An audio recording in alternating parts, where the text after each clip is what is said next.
Amaka, go and divorce me now. I dare you.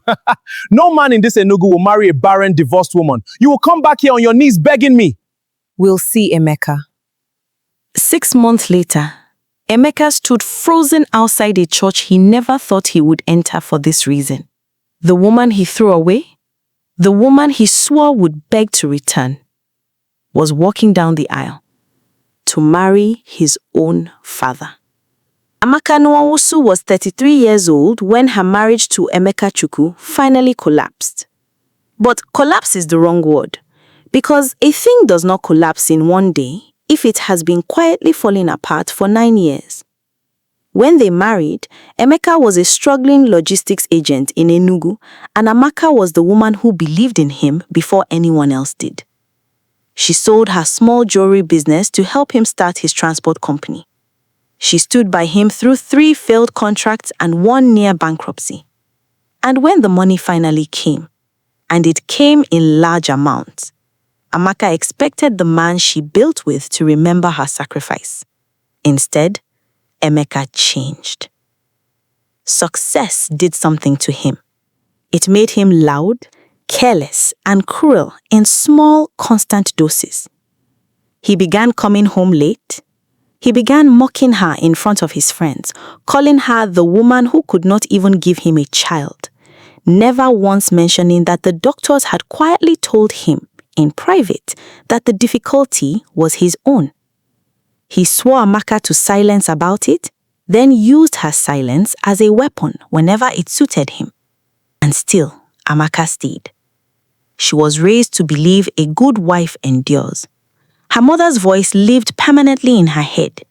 Marriage is not something you throw away because of small wahala, Amaka. Endure, pray, it will pass. So she endured, she prayed, but it did not pass. It only grew. What happened next would test even her endurance to its very last thread. The first public humiliation came at his cousin's Uche's wedding.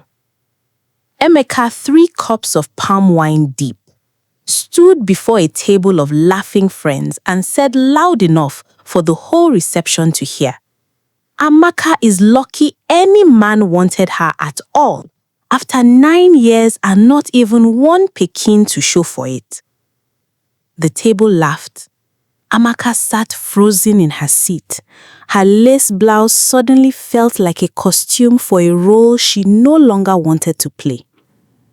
She smiled the practiced smile of a woman who had learned to swallow shame in public and cry about it later, alone in the bathroom with the tap running so no one would hear. That night, Emeka came home smelling of perfume that was not hers. "Who is she this time?" Amaka asked quietly. Amaka, you are starting again? I built this house. I bought the car you drive, and this is how you thank me, accusing me like a criminal?" It was the same script he always used, turning his sin into her ingratitude. And because she loved him, because she still hoped, Amaka let it go. But somewhere in that house, someone else was watching this pattern too, and it was not who she expected.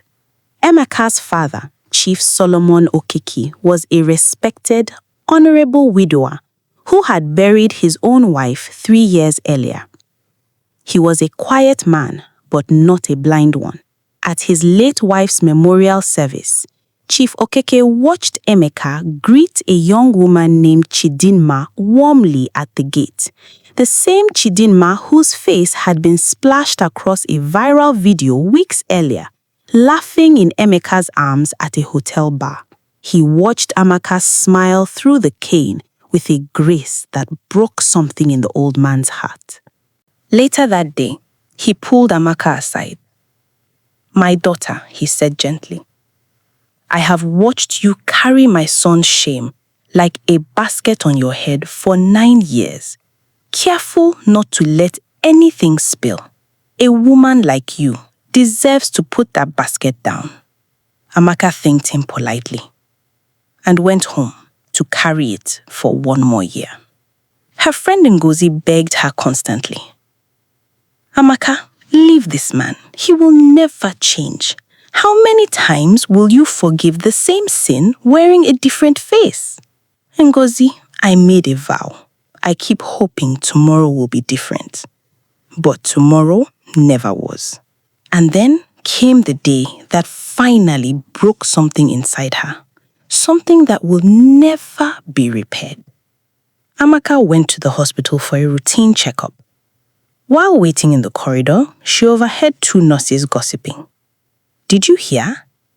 Mrs. Chukwu's husband brought a pregnant girl into the maternity ward last week. He was boasting to reception that this will be his first child, after years of people saying he could never give his wife one. Amaka sat still in that plastic chair. She counted 11 minutes before she could move again. 11 minutes of a door closing quietly inside her, not with a slam, but with a soft, final click. That evening, she sat Emeka down and said 4 words that would shake both families. I want a divorce. Emeka laughed, an actual belly laugh, as though she had told a joke. Divorce Amaka and go where? Which man will marry a 34-year-old barren, divorced woman in this town? You will beg me to come back before this year's reign finishes. Mark my words. He told his friends the same thing at his club that week, laughing over bottles of Guinness. Let her go and suffer. Where will she run to? Who will want her outside my name? He was so confident. He had no idea how badly he had underestimated her. The divorce was finalized on a grey Tuesday morning. Emeka did not even attend. He sent his lawyer instead, already telling people around town that the divorce had been his idea, that he had finally freed himself from a marriage that never gave him what a man deserved. Amaka moved into a small 2-bedroom flat in New Haven, paid for with her savings and the small fabric and gele business Emeka had always mocked as her little hobby, never realizing how much she had quietly built it while he was busy elsewhere.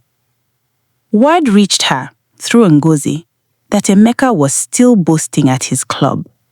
She has nowhere to go. Give her 2 months, she would be back on her knees. Amaka heard it and said nothing. She simply kept living.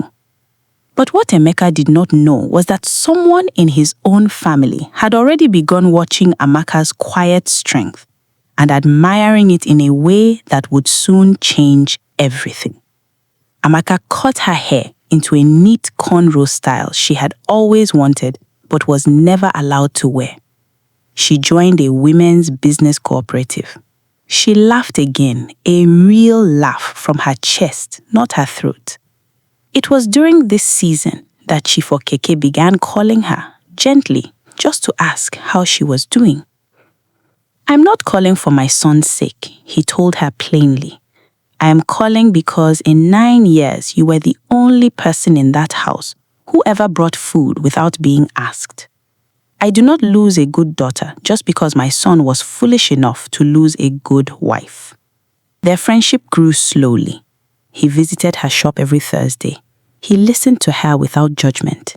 She listened to his own quiet loneliness after losing his wife. Neither of them rushed anything.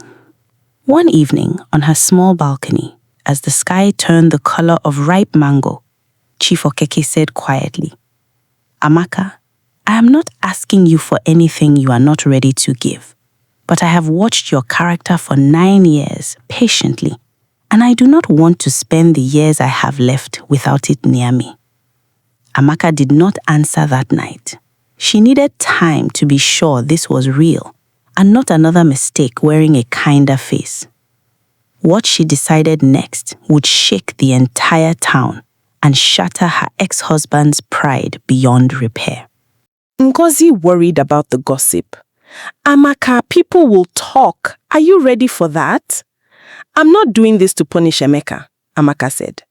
I sought peace, Ngozi, not revenge. Peace found me in the last place anyone expected. Chief Okeke has never once raised his voice at me. He remembers how I take my tea.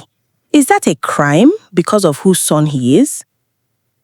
Chief Okeke gathered his family elders and spoke to them honestly. I have found a woman of good character. I will not let my son's failures rob either of us of a peaceful chapter. If you cannot bless this, at least do not curse it.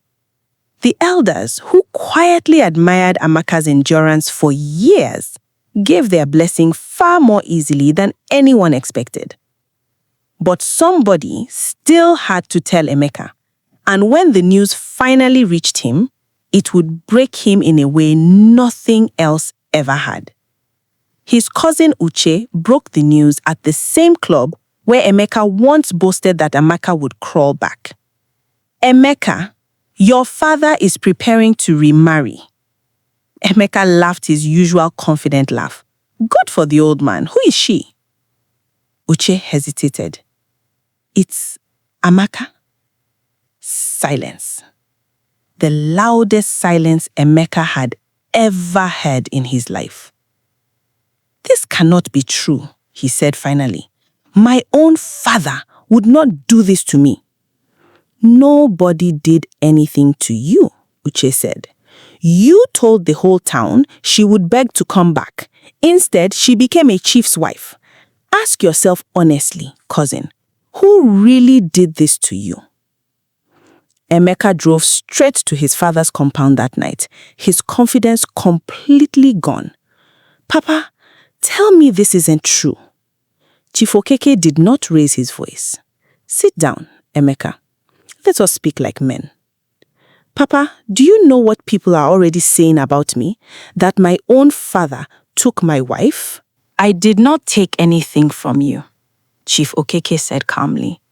You threw away the finest thing you ever had with both hands in public for 9 years while I watched and said nothing, hoping you would wake up on your own. Not once in 9 years of your foolishness did that woman disrespect this family. That is not my failing, Emeka. It is yours. Emeka left without another word, driving through the dark streets with a hollowness in his chest he had no name for. But nothing could have prepared him for what he would feel on the actual wedding day. The wedding took place on a bright Saturday under a canopy of white and gold in Chief Okeke's own compound. Emeka came, not invited, but unable to stay away, still half believing somewhere deep inside his wounded pride that this was all some elaborate joke that would end with everyone laughing at him for believing it. It was not a joke. Amaka walked out in a deep emerald green gown, gold jewelry catching the afternoon light, her cornrow hairstyles threaded with small gold pins. She did not look like a woman running from something. She looked like a woman who had finally arrived somewhere. Chief Okeke took her hands before the gathered crowd in his full white and gold agbada. I do not marry this woman to spite my son, whom I still love despite his failures. I marry her because in the small unwatched moments where character is truly tested, she showed me again and again who she truly is. I have found more peace with this woman in 1 year than in the last 10 years of my life. Amaka answered, her voice steady. I did not come looking for love again. I came looking for peace.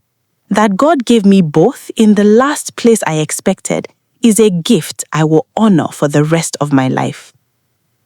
Emeka stood frozen at the edge of the crowd, the same disbelief on his face that would define the rest of his story. The moment he finally understood, too late, exactly what he had lost. And what happened to him after that day was something nobody, not even Emeka himself, saw coming.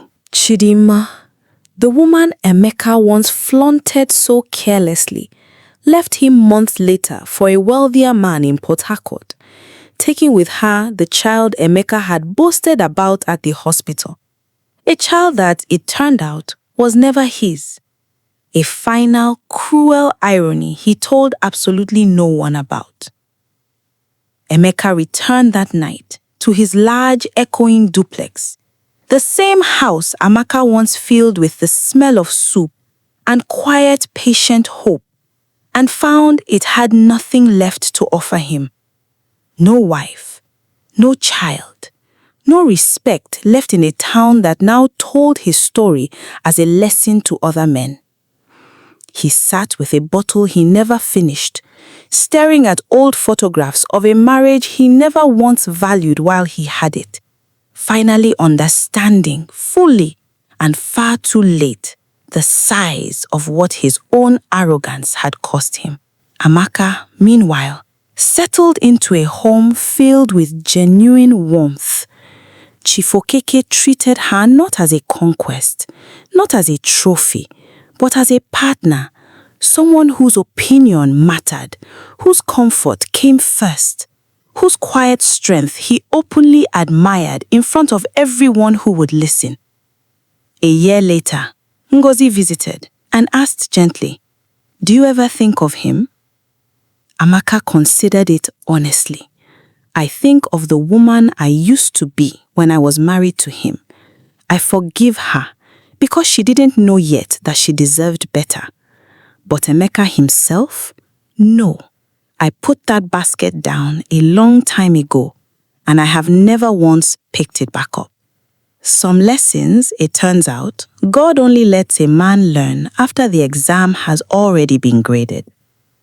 As Amaka smiled beside her husband, Chief Okeke, in the golden light of that Saturday afternoon, Emeka stood alone at the edge of his father's compound gate, watching the woman he mocked become the one person in this world he could never have again. For the first time in his life, the tears on his face were not tears of anger. They were tears of regret. If you believe patience should never be mistaken for weakness, and that some people only value what they have after they lose it, drop a comment below. Share this story with someone who needs to hear it. Thank you for watching. If you enjoyed this story, please give it a thumbs up, subscribe to Inspired Folktales, and tap the notification bell so you never miss our next story. Join us again for another unforgettable story. Until next time, stay inspired.